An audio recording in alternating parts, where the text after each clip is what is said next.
kon léegi leer na Mansour Faye mi nga xamante ni si nag moom fan yii yëpp gis ngeen ne mi ngi doon dem aéroport di bëgg a tukki heure bu bëggee tukki nag ñu tere ko léegi nag ba mu demee ca Cour suprême kalaame fa mbir mi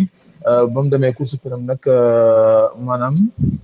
def recours Cour suprême ca la bindoon ki nga xamante ne si nag mooy juge bi xamal ko ne ko daal na wax li mu ko téye maanaam na ko notifié ay mbiram Mansour Faye nag la mu doon sàkku nag am na ko tey maanaam Mansour Faye maanaam tere nañ ko mu génn territoire national nga xam ne si daal moom Mansour Faye